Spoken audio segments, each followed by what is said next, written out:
Bien-aimés, bonsoir. Quelle joie pour nous de nous retrouver ensemble pour ce partage autour de la parole de Dieu. Je vous salue tous affectueusement dans le nom de Jésus et j'apporte aussi avec moi les salutations de chacun de vos pasteurs.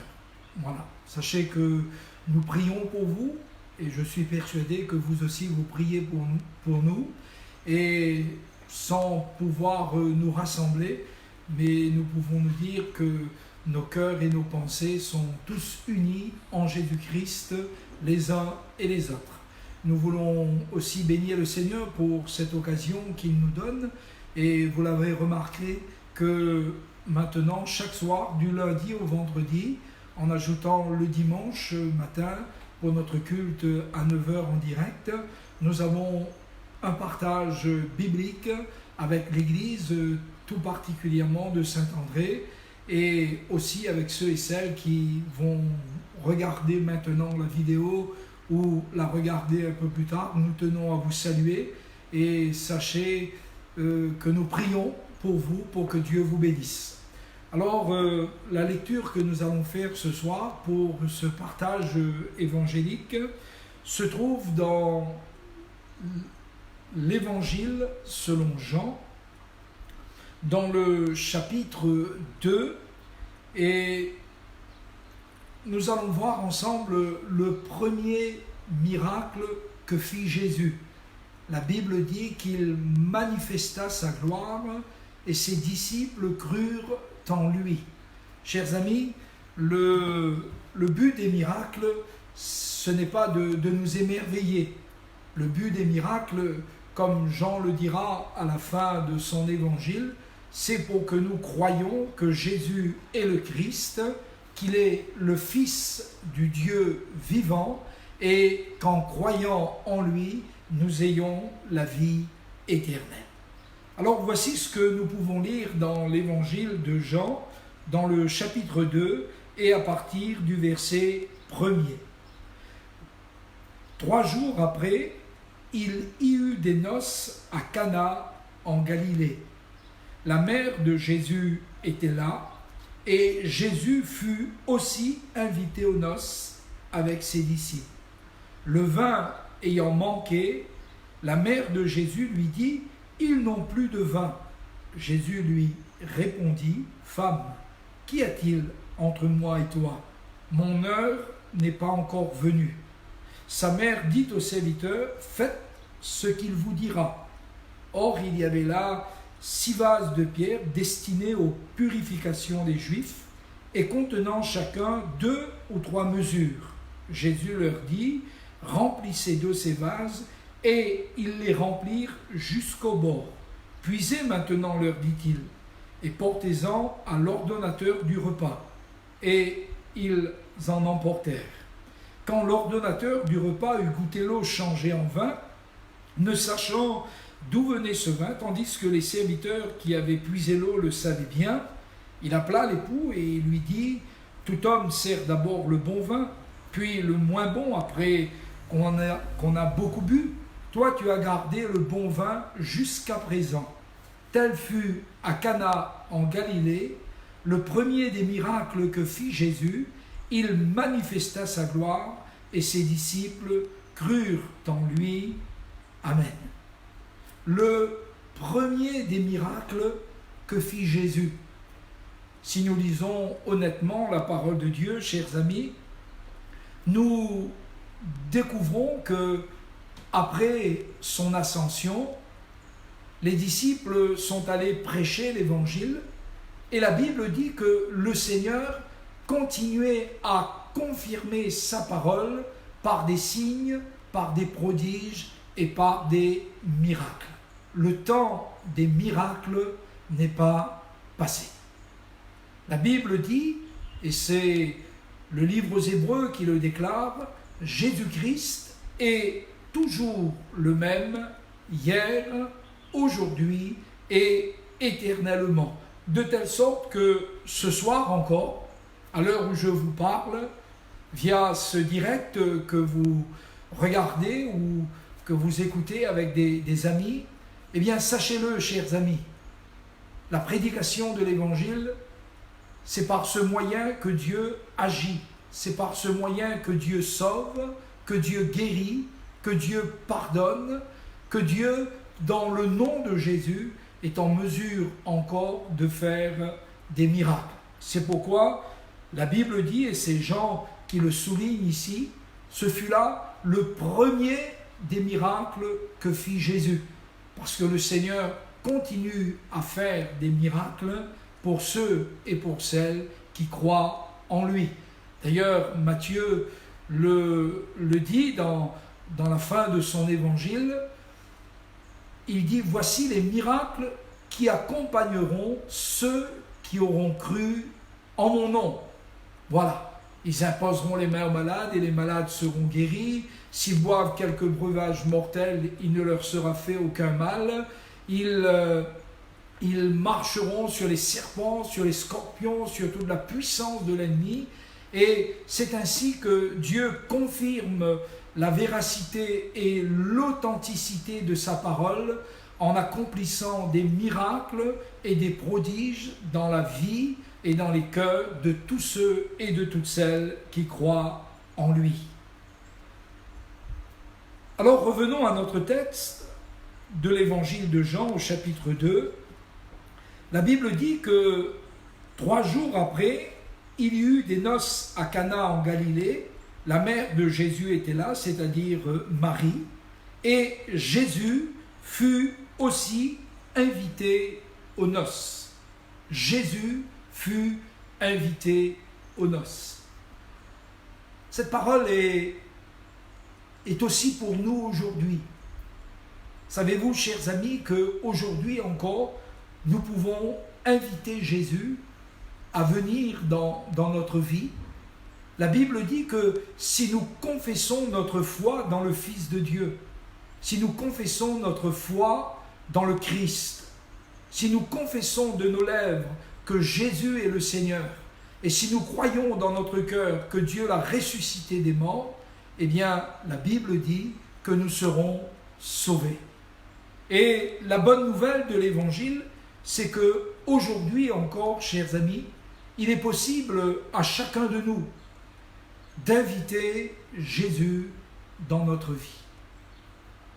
Dans le livre de l'Apocalypse, le Seigneur dit à une des églises, « Je suis à la porte et je frappe, et si quelqu'un entend ma voix et qu'il ouvre la porte pour moi, j'entrerai, je souperai avec lui et lui avec moi. » Donc, il nous est aussi possible aujourd'hui, parce que c'est toujours aujourd'hui le jour du salut, d'ouvrir notre cœur au Seigneur, d'ouvrir notre maison au Seigneur Jésus.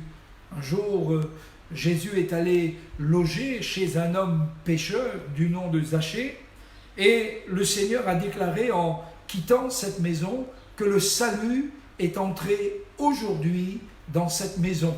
Voyez-vous, chers amis, quand Jésus vient dans notre vie, eh bien, c'est le salut qui entre dans notre vie. Quand Jésus vient dans notre vie, c'est la lumière qui entre dans notre vie. Quand Jésus vient dans notre vie, c'est pour nous alors un temps de grâce et de délivrance qui vient dans notre vie. Alors la Bible dit que Jésus fut aussi invité aux noces.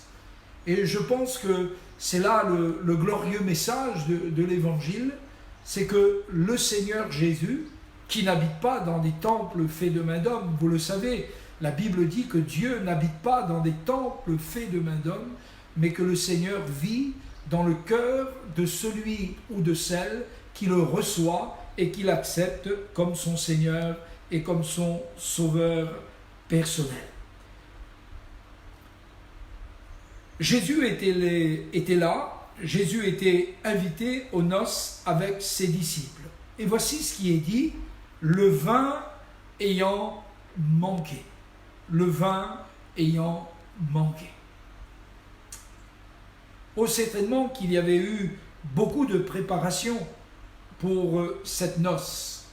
Du temps de Jésus, les noces pouvaient durer plusieurs jours d'affilée. Et certainement que les époux avaient beaucoup pensé et organisé leurs noces. Mais voyez-vous, la Bible dit que quand même le vin vint à manquer. Cela nous apprend que nous les hommes, eh bien, nous avons réellement besoin de la grâce de Dieu dans notre vie. Le vin vint à manquer. Et c'est vrai que malgré tout ce que nous pouvons faire, tout ce que nous pouvons prévoir, tout ce que nous pouvons calculer avec beaucoup de sérieux, tout ce que nous pouvons prévoir pour que rien ne manque, il arrive hélas que quelquefois les choses manquent. Les choses manquent. Cela nous montre aussi que nous ne pouvons pas tout prévoir et qu'il y a des événements qui sont indépendants de notre volonté et qui peuvent malheureusement venir dans notre vie sans que nous les attendons, sans que nous ayons prévu cela.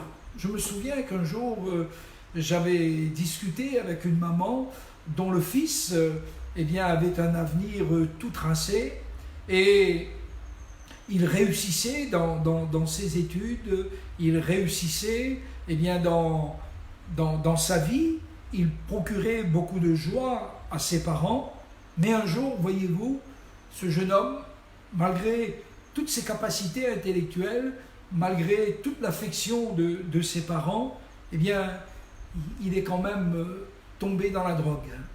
Et à partir de ce moment-là, tout a commencé à se dégrader. Les parents avaient tout fait pour que le fils réussisse. Ils lui avaient donné la meilleure éducation. Ils lui avaient donné les plus grandes chances de réussir dans sa vie, l'entourant d'affection, lui venant en aide, lui apportant le nécessaire, tant sur le plan familial que sous le plan de l'éducation. Mais un événement fâcheux est venu bouleverser la situation. Et il arrive en effet que dans la vie des hommes, il arrive que dans les couples, il arrive que dans les maisons, il arrive que dans la vie, de tout un chacun, quelques événements fâcheux viennent bouleverser leur vie. C'est ce qui est arrivé ici aux noces de Cana. Le vin vint à manquer. Alors je suppose que cela a dû être un moment de panique, cela a dû être un moment d'angoisse pour les mariés. Vous savez, le mariage inaugure toujours, je le crois, le commencement d'une vie à deux, le commencement d'un avenir avec l'être qu'on aime, avec son mari, avec son épouse. Et là, dès le commencement même de leur vie, il y avait cet échec, il y avait ce manque. Et quand quelque chose manque, ce qui manque ne peut être compté, nous dit la Bible. Alors j'aimerais dire que heureusement que Jésus était là. Chers amis, il y aura toujours pour nous une sécurité à ce que Jésus soit avec nous. Il y aura toujours pour nous une sécurité à ce que Jésus soit le Seigneur et le Sauveur de notre vie. Alors, devant ce problème, que faire?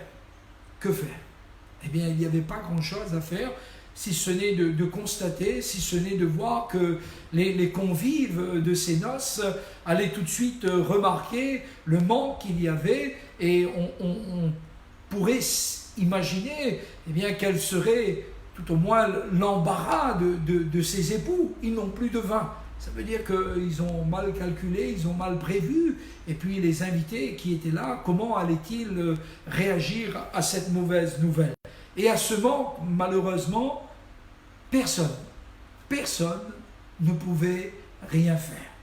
Je vous ferai remarquer ici que Marie était là et qu'elle-même n'a rien fait et ne pouvait rien faire. Mais elle savait qui était celui qui était en mesure de changer le mal en bien. et de résoudre d'une manière miraculeuse et divine, eh bien, ce problème qui se présentait à eux. C'est pourquoi la Bible dit que Marie, qui était là, elle est allée voir Jésus et elle a dit à Jésus, « Ils n'ont plus de vin. Ils n'ont plus de vin. » Voilà, ils n'ont plus de vin. Chers amis, dans la personne de Jésus, nous avons quelqu'un en qui nous pouvons nous confier. Vous voyez, Jésus, c'est aussi Emmanuel, ce qui signifie Dieu avec nous, Dieu qui partage notre quotidien. Et nous qui sommes chrétiens, nous réalisons fort bien cela, que le Seigneur, eh bien, il partage notre quotidien. Et combien dans notre quotidien, nous voyons le Seigneur agir, combien nous voyons le Seigneur être près de nous et nous accorder sa grâce et sa paix dans tous nos besoins. Ils n'ont plus de vin et Jésus dira à Marie, « Femme, qu'y a-t-il entre toi et moi? Mon heure n'est pas encore venue. Mon heure n'est pas encore venue. » Et cependant, vous remarquerez ce qu'a dit Marie. Elle a dit quoi? « Faites ce qu'il vous dira. » Alors, en y réfléchissant, quand Jésus dit « Mon heure n'est pas encore venue », et que Marie, elle dit « Mais faites ce qu'il vous dira », j'aimerais vous rappeler ce que le Seigneur a dit dans l'évangile de Luc, dans le chapitre 4, et à partir du verset 18, quand il va lire dans la synagogue ce jour-là le rouleau du prophète Ésaïe. Il reprend le texte de Ésaïe 61 et au verset 1, et il dira « L'Esprit du Seigneur est sur moi parce qu'il m'a oint pour guérir ceux qui ont le cœur brisé, pour proclamer aux captifs la délivrance, aux aveugles le recouvrement de la vue, et il dit au verset 21, pour publier une année de grâce, pour publier un temps de grâce. Moi, je crois que Marie a dû entendre cette parole. Et comme elle savait toujours garder les promesses de Dieu dans son cœur, elle savait toujours garder les paroles de Dieu dans son cœur, c'est pour cela que certainement elle est allée vers Jésus et elle a dit « Ils n'ont plus de vin ». Elle avait entendu cette parole que le Seigneur Jésus avait prononcée, probablement eh bien, dans cette synagogue, lorsqu'il a dit « L'Esprit du Seigneur est sur moi parce qu'il m'a oint », c'est-à-dire il m'a consacré par onction, et il va définir le ministère qui lui est confié et pour lequel il a reçu l'onction de Dieu. Et surtout au verset 21, il dit pour publier une année de grâce, un temps de grâce.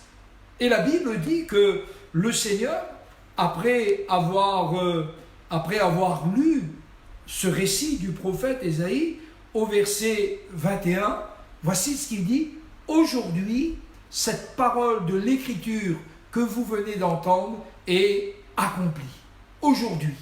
Voilà, aujourd'hui. Donc Jésus, mes amis, est celui qui est pour nous, il est celui pour nous qui inaugure ce temps de réconciliation, ce temps eh bien, où Dieu est avec nous, ce temps où Dieu est favorable aux hommes, ce temps où Dieu est réconcilié avec les hommes et où par le don ineffable de son Fils, eh bien Dieu maintenant désire venir à notre secours, désire nous apporter la délivrance et la guérison dont nous avons besoin. Et certainement que lorsque Jésus dit « Mon heure n'est pas encore venue, mon temps n'est pas encore venu », probablement que Marie se souvient et qu'elle sait que le temps est venu, puisque Jésus lui-même l'a déclaré. Chers amis, savez-vous que le temps est venu pour nous de faire la paix avec Dieu? Savez-vous, chers amis, que le temps est venu pour nous d'être réconciliés avec Dieu? Savez-vous que le temps est favorable pour nous, chers amis, pour recevoir le pardon de nos péchés, le salut de notre âme, la vie éternelle, et pour avoir dans notre cœur la sécurité du salut, les temps que nous vivons, chers amis, et les événements qui se produisent aujourd'hui, eh bien, sont dans un temps où tous les hommes peuvent être réconciliés avec Dieu.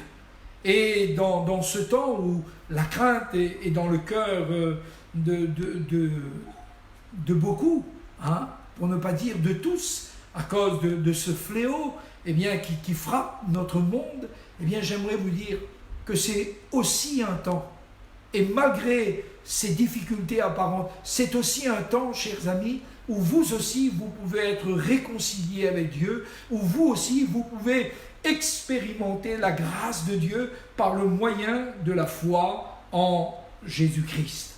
Alors, Marie a dit, faites ce qu'il vous dira. Ce que Dieu dit, il est en mesure de l'accomplir. Nous avons raison de mettre notre confiance dans la parole de Dieu. La Bible dit que la parole de Dieu, elle est vivante, elle est efficace, elle est tranchante, elle est pénétrante, elle est en mesure de juger les sentiments, les pensées des cœurs, et elle est en mesure d'amener ceux qui croient en Jésus-Christ au salut et à la vie éternelle. Et Marie a dit, faites ce qu'il vous dira. Voilà, faites ce qu'il vous dira.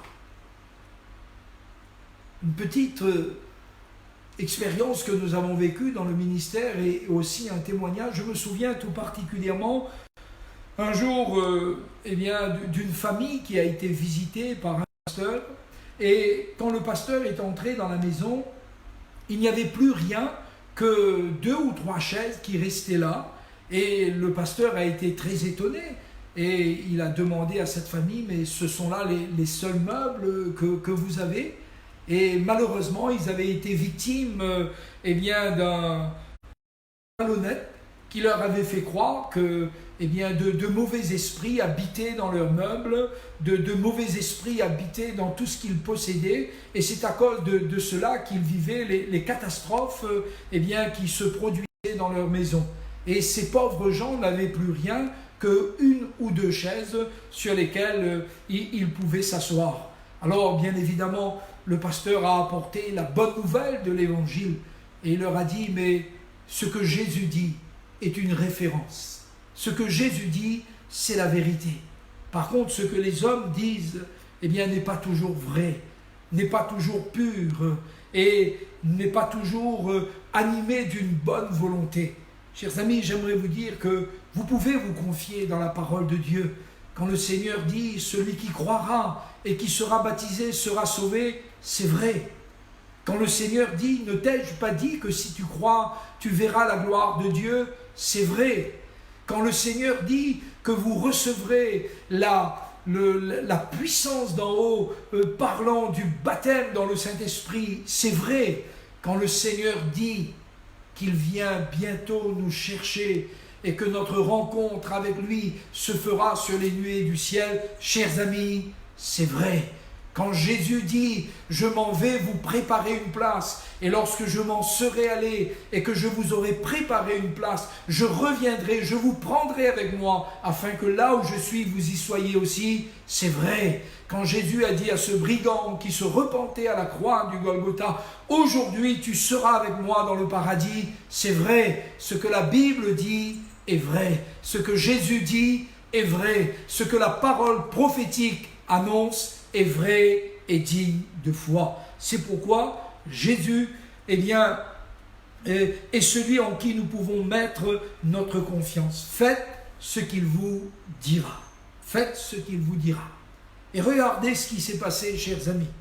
La Bible dit qu'il y avait là 6 vases qui étaient destinés à la purification des Juifs et qui contenaient chacun 2 ou 3 mesures, voilà, pour chacun de ces vases. Voilà, environ une trentaine de litres par récipient. Il y avait 6 voilà donc cela nous montre qu'il y avait beaucoup de vases qui étaient là et que le miracle a été un miracle abondant de telle sorte que eh bien, tous ceux qui étaient là ont dû être rassasiés par le miracle que le Seigneur a opéré.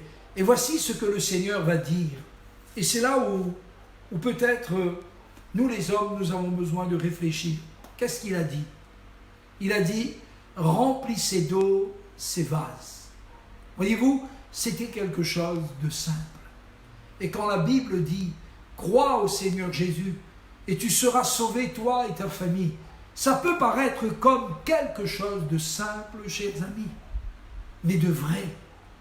Puisque c'est le Seigneur qui l'a dit, alors celui qui a dit cette parole, il est en mesure de l'accomplir. Et la Bible dit que ces hommes ont rempli eh bien, ces vases d'eau comme le Seigneur leur avait demandé. Quelque chose de simple. Quelque chose de simple. Et comment ne pas reconnaître que la bonne nouvelle de l'Évangile est simple? Comment ne pas reconnaître que les promesses du Seigneur sont des promesses vraies, qui s'accomplissent puissamment dans le cœur de celui qui croit simplement, de celui qui croit seulement. Oh, si ces hommes avaient raisonné. Il arrive, chers amis, que nous raisonnons. Nous raisonnons avec Dieu. Nous raisonnons avec la parole de Dieu. Nous essayons, eh bien, de la ramener à notre intelligence, de la ramener eh bien, à notre savoir. Mais je vais vous dire une chose, la meilleure manière de recevoir l'Évangile, la meilleure manière de recevoir la parole de Dieu, c'est de croire. C'est de croire simplement. Et voilà que Jésus dit à ces hommes, eh bien, remplissez d'eau ces vases. Et la Bible dit qu'il les remplit jusqu'au bord.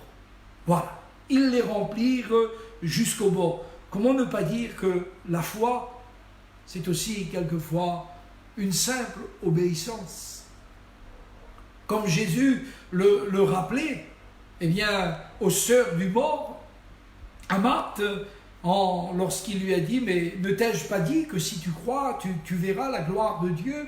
Et la Bible dit que Marthe fit rouler la pierre qui était au-devant du sépulcre, eh bien, dans lequel son frère était depuis 4 jours maintenant mort. Voyez-vous, c'est quelque chose qui est en notre pouvoir. La Bible dit souvent, lorsque le Seigneur fait de grands miracles, il y avait là. Et qu'est-ce qu'il y avait là? Il y avait là 6 vases destinés à la purification des Juifs. Un autre jour, il y avait là un jeune garçon. Et la Bible dit qu'il avait 5 pains et 2 poissons. Et même l'un des disciples dit à Jésus, mais Seigneur, qu'est-ce que cela pour cette foule? Car ils étaient environ 5000 hommes, sans compter les femmes et les enfants. Mais voyez-vous, chers amis, la puissance de Dieu, eh bien, elle peut agir même dans les choses simples de la vie. Et au travers de ce simple geste que fit eh bien, les serviteurs qui étaient là en remplissant d'eau les vases, au travers de ces 5 pains et de ces 2 poissons qu'avait ce jeune homme qui paraissait presque ridicule devant le besoin. Et quelquefois, il nous arrive que lorsque nous annonçons l'Évangile, les gens qui sont dans de grands besoins, qui ont besoin de voir des miracles, des prodiges, les gens qui sont dans des situations difficiles, eh bien, ils nous disent, mais monsieur, c'est presque enfantin ce que vous nous dites là. Ça paraît trop simple. Mais n'oublions pas que l'Évangile, elle ne repose pas sur la capacité des hommes. L'Évangile, la Bible dit, c'est la puissance de Dieu pour le salut de quiconque croit. Et j'aimerais te dire, mon ami, toi qui écoutes ce soir, fais confiance à Jésus, simplement. Vous savez, quand le Seigneur nous dit que si nous nous repentons, si nous confessons nos péchés, il est fidèle et juste pour nous les pardonner et pour nous purifier de toute iniquité. Ça peut paraître simple, chers amis. Ça peut paraître simple, mais c'est vrai. J'ai envie de dire, c'est la vérité vraie. Parce que c'est par l'obéissance de cette parole de Dieu que le Seigneur accomplit des miracles, des signes et des prodiges dans la vie des hommes. C'est vraiment la parole de la foi que nous prêchons, qui amène tout homme, non pas à se confier dans un système, non pas à se confier dans quelques rites religieux, mais à se confier en le Dieu vivant et puissant qui a ressuscité Jésus d'entre les morts et qui a dit que là où 2 ou 3 sont réunis en son nom, lorsque sa parole est annoncée, cette parole, il est en mesure de la confirmer dans les cœurs et dans les vies de ceux qui croient. Un jour, le Seigneur a dit à un homme, étends ta main, et il l'étendit, et sa main fut complètement guérie. Il a dit à un homme, lève-toi, prends ton lit et marche. Et cet homme,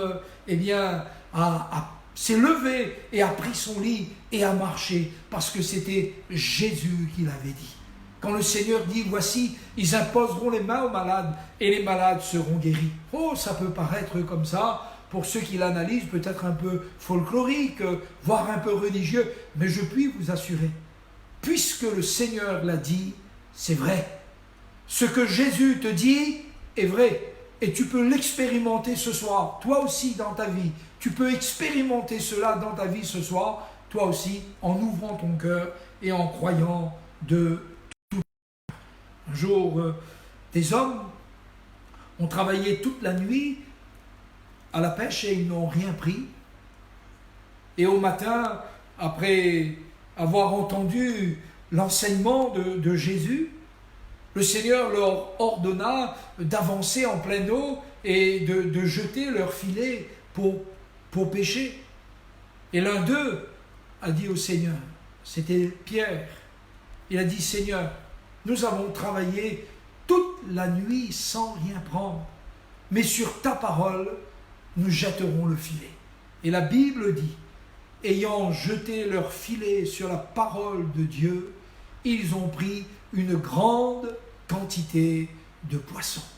Oh, si toi aussi, mon ami, ce soir, tu voulais mettre ta confiance dans ce que Jésus a dit, si tu voulais mettre ta confiance dans ce que Jésus a fait, tu verrais toi aussi, mon ami, tu verrais toi aussi la grâce de Dieu se manifester dans ton cœur, d'une manière merveilleuse. Cette parole de Jésus dans l'évangile de Jean au chapitre 7 et au verset 37 dit, mais si quelqu'un croit en moi, des fleuves d'eau vive jailliront de son sein, comme le dit l'Écriture. Mon ami, ce soir, toi qui m'écoutes, tu es invité à faire une expérience avec Dieu. Tu es invité à faire une expérience avec le Christ Jésus, qui est vivant et qui est puissant, et qui est en mesure ce soir encore d'agir dans ta vie. Veux-tu, toi aussi, expérimenter la grâce de Dieu dans ta vie? Toi qui m'écoutes, peut-être que tu pourrais dire, il n'y a plus de joie dans ma maison. Il n'y a plus d'harmonie entre mon épouse et moi. Il n'y a plus rien à manger peut-être chez nous. Il n'y a plus de paix dans notre cœur. Peut-être que ce soir, tu constates un manque. Et ce qui manque, qui peut le compter? Oh, je t'invite ce soir, mon ami, à faire confiance au Seigneur. Et comme l'a dit Marie, j'aimerais aussi te le dire, faites ce qu'il vous dira. J'aimerais vous le dire, faites ce qu'il vous dira. Et vous remarquerez que le Seigneur a demandé à ceux qui avaient rempli d'eau ces vases d'aller porter, et pendant qu'ils allèrent porter, l'eau fut changée en vin. Quand nous portons dans notre cœur la promesse de Dieu, quand nous portons dans notre cœur le commandement de notre Dieu, quand nous portons dans notre cœur la foi de Dieu, nous pouvons être sûrs que dans notre marche avec lui, le Seigneur accomplira ses promesses. Que dans notre marche avec lui, le Seigneur fera pour nous de grandes choses. Et j'aimerais encourager tout un chacun ce soir à mettre véritablement sa confiance dans le Seigneur Jésus. À mettre sa confiance dans la parole du Seigneur. Regardez ce qu'a dit l'ordonnateur du repas. Tout homme sert d'abord le bon vin, et après qu'on ait bu le moins bon. Toi, tu as gardé le bon vin jusqu'à présent. Toi, tu as gardé le bon vin jusqu'à présent. Oh. J'aimerais dire que le Seigneur a quelque chose de bon pour nous. Bien-aimés frères et sœurs, amis, vous qui m'écoutez, j'aimerais vous dire que le Seigneur a quelque chose de bon pour vous. Faites-lui confiance. Faites-lui confiance pour votre famille. Faites-lui confiance pour vos besoins. Faites-lui confiance pour votre guérison. Faites-lui confiance pour votre avenir. Faites-lui confiance pour les vôtres, parce que le Seigneur a quelque chose de bon pour ceux et celles qui se confient en lui. Et la Bible dit, pour conclure, tel fut à Cana en Galilée le premier des miracles que fit Jésus. Et si ce soir, c'était pour toi le miracle, qu'est-ce qui manque, mon ami? Qu'est-ce qui te manque? Qu'est-ce qui te manque? Quelle est la situation de ta vie devant laquelle tu ne peux absolument rien faire? Est-ce un fils rebelle? Une fille? Est-ce un membre de ta famille? Quelqu'un que tu aimes, que tu chéris? Et tu te sens impuissant, eh bien devant la difficulté qu'il traverse, tu te sens incapable malgré ta bonne volonté de lui venir en aide et d'apporter des solutions réelles, des solutions concrètes dans sa vie. J'aimerais te dire, laisse Dieu faire le miracle. Laisse Dieu faire le miracle. Laisse le Seigneur faire le miracle dans ta vie. Ne t'inquiète pas, fais-lui confiance, fais ce qu'il te dit. Ne t'inquiète pas du reste, fais seulement ce qu'il te dit.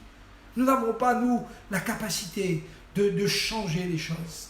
Et faisons confiance au Seigneur qui dans sa parole, eh bien, nous prouve qu'il est là, avec nous, qu'il veut partager avec nous notre vie, notre quotidien, et qu'il veut apporter, eh bien, dans nos cœurs et dans nos vies, de réelles solutions. Tel fut à Cana, en Galilée, le premier des miracles. Le premier des miracles. Alléluia. Alléluia. Jésus fait encore des miracles aujourd'hui. Et j'aimerais prier tout particulièrement maintenant pour ceux et celles qui croient. Moi, je ne sais pas quel est ton besoin, je ne sais pas quel est le malheur qui te frappe, mais j'aimerais te dire que tu peux faire confiance à Jésus. J'aimerais te conduire simplement à faire une chose simple, une chose que tu peux faire, prier avec moi. Veux-tu prier avec moi? Si tu veux te joindre à moi pour la prière, nous pouvons la faire maintenant dans le nom de Jésus. Notre Père, qui est dans le ciel, et qui par ta parole apporte à nos cœurs la foi, et nous encourage à te faire connaître nos besoins. Nous ne sommes que des hommes. Nous ne pouvons pas tout prévoir. D'ailleurs, nul d'entre nous n'a pu prévoir les événements que nous vivons. Mais nous savons, Seigneur, que toi, tu as la puissance, que toi, tu as l'autorité, que réellement tout pouvoir t'a été donné dans le ciel et sur la terre. Et nous voulons te prier. Je veux te prier pour celui ou pour celle qui, en regardant cette vidéo, a besoin d'être guéri.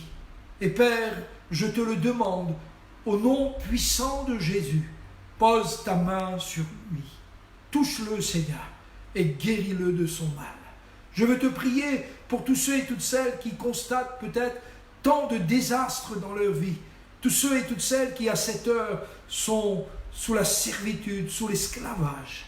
Je te prie pour eux, Père, au nom de Jésus, que par la puissance du Saint-Esprit, tu puisses toucher leur cœur maintenant et te révéler à chacun d'eux. Je te prie pour celui qui se repent, Seigneur, et qui, en entendant ta parole, vient à toi simplement. Je te prie de le bénir, je te prie de le faire du bien, et je te prie de le relever et de le pardonner. Et avec tous les frères, Seigneur, avec l'Église, nous voulons te prier pour notre monde. Nous voulons te prier pour notre planète. Nous voulons te prier pour notre grand pays de France. Nous voulons te prier pour l'Europe. Nous voulons te prier. Étends ta main, Seigneur. Étends ta main et apporte des solutions. Apporte le secours, Seigneur. Viens en aide à tous ceux qui ont besoin de toi. Père, toutes ces choses, nous te les demandons simplement. Nous te les demandons simplement en croyant que tu peux faire infiniment même au-delà de tout ce que nous pensons ou demandons. À toi soit la gloire, notre Père, au nom de Jésus. Amen. Voilà, bien-aimés, nous avons été heureux de partager ensemble ce moment de direct et nous vous donnons rendez-vous demain soir. Demain soir à 18h, nous aurons sur notre direct le pasteur Van der Straten David. C'est lui qui sera le prédicateur de demain soir. Et nous avons voulu faire que chaque soir, pour les chrétiens de notre région, pour les chrétiens d'Elbourg, pour les chrétiens de Cambuston et de Saint-André, eh bien, nous pouvons avoir un temps ensemble d'encouragement, aussi simple que nous le faisons dans nos églises, en comptant non pas sur notre grande capacité, parce que nous n'en avons pas, mais en comptant sur la grâce de Dieu. Et puis ce dimanche, le rendez-vous dominical, ce dimanche, et ce dimanche, vous aurez la joie d'avoir avec vous le prédicateur Jean-Michel Payette. Ce sera lui qui sera l'orateur pour notre culte de dimanche. Je vous dis donc à bientôt, en priant pour que la paix de Dieu soit dans chacun de vos cœurs. Nous nous saluons affectueusement dans le nom de Jésus. À bientôt, frères et sœurs, et que Dieu vous bénisse.